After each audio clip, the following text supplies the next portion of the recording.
Hey everybody, how you doing? Time for another video. So, in my previous video and in these next couple of videos, I'm going to be going over the things that I hunt. Other hunters will call them the adversary, um, the damned, the evil, yada yada yada. Um, and to give them really an umbrella term is not doing them justice. Not to saying that they are deserving of a lot of justice, but um, you know, it's good to have higher knowledge of things and to organize them properly.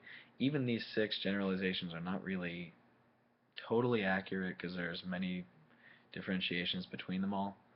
But just know that all of these things, these are the six best categories I can come up with. Okay, so in this video in particular, we're going to be talking about the wicked, and I'll explain what those are in just 2 seconds.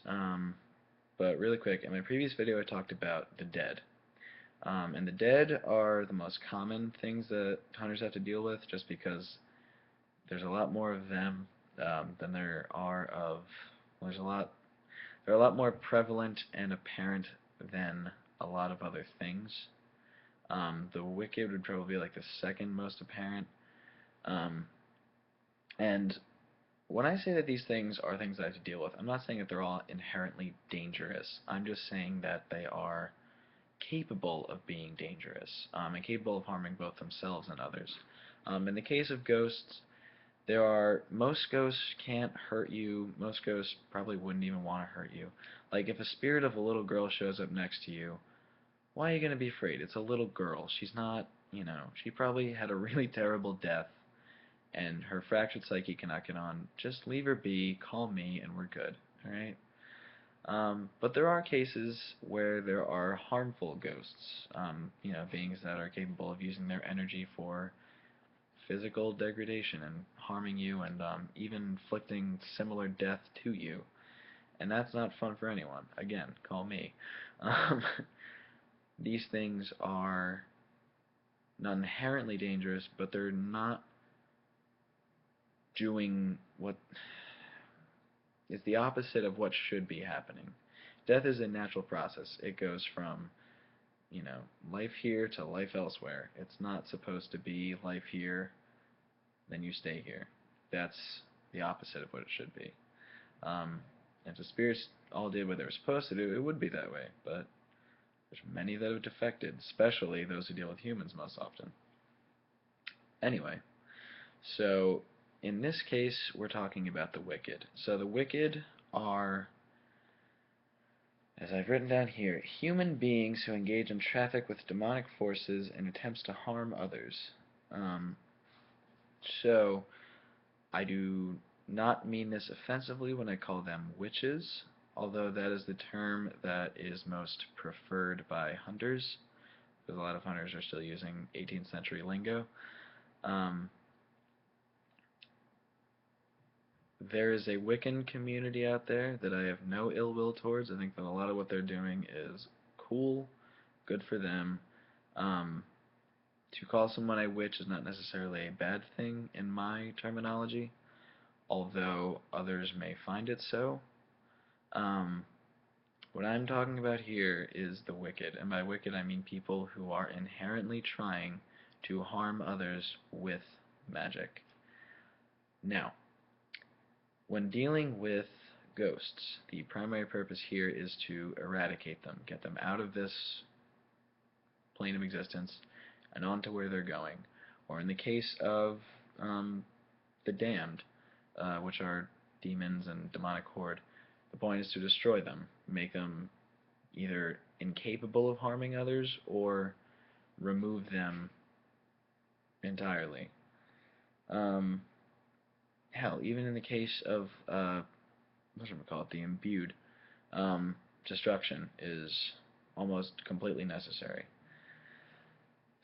In the case of the wicked, it is very difficult to come to a moral ground, strictly because the wicked are across the board human. They are human, and they are often dealing with something that is internally, psychologically, emotionally damaging, and this is how they kind of want help. They feel like they can't get help from society or from parents or whatever, so they turn to dark magic. And it sucks. Honestly, it does that such a thing exists. But that's not for me to decide, that's for me to deal with. So, in the case of the wicked, most often what we have to do is we usually start off with cutting off whatever kind of spells or curses or whatever is being sent out from this person, which is usually pretty easy to trace where it's coming from, especially with the wicked, just because ghosts and a lot of other things do not have a necessarily human psychology. They're kind of doing things differently than how you would normally expect them. In case of the wicked, they're human. They're still alive mostly. They they know what they're doing. So the wicked, for the most part, they're not trying to be dangerous. They're just trying to seek attention, and that's what makes it so sad. You just want to help them out, and really the best way to do that is to stop them and then tell them what they're doing and why it's wrong. Now that's one group of these wicked. The other group is people who know what they're doing, and people who are trying to hurt others and harm others, and people who are trying to and know exactly what they're doing, who they're calling, why they're doing it. Um, and they have no problems with it. These people are often very sociopathic and psychologically damaged. These people are also very hard to deal with, possibly even harder, because they will not stop. Given the choice, they will find a way to use magic to hurt others, especially those who are trying to stop them, aka me and other hunters. Magic is not, I don't think, inherently evil, but they use it for evil, and it becomes an addiction. It becomes a lifestyle for them where they have to do everything with evil in it. These people are actually very easy to identify. They often get these degrading physical characteristics. Not always, but in some cases. And not that that's, a good identifier, but it's something that happens to a lot of them. These beings must be stopped by whatever means necessary, because they will inflict a lot of harm on not only us, but on the natural world and all things that are good, on the spirit world, its proper function. They will corrupt any spirit they can find. And it's dangerous. They are very dangerous. Cold iron stops a lot of their magic, just because they're using spirits to do it anyway, so they are doing things that are inherently opposite of good and all that is good, um, and any means necessary must be taken to stop them. They will do whatever they can to harm others, and some of them might know it, might not, um, but it is destructive, and it must be stopped. If you can stop them with words, that's fantastic. Stop them by binding their hands to whatever you want, that's fine. If you have to take physical action, do it, but only as a last resort, because these are human beings, and in my personal opinion, nobody deserves death. We only receive it. And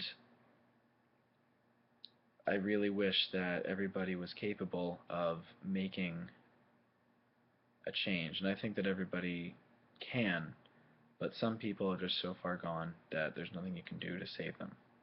I'm not saying that, I am not advocating any form of physical violence towards another human being, but what I am telling you is that these people must be subdued before they can hurt another person. And I mean that in every way possible. These people must be stopped. Sorry. Right, so that's for this video. Next video is going to be on the damned, which I hope will be a lot of fun. Alright? So, yep, happy hunting, guys.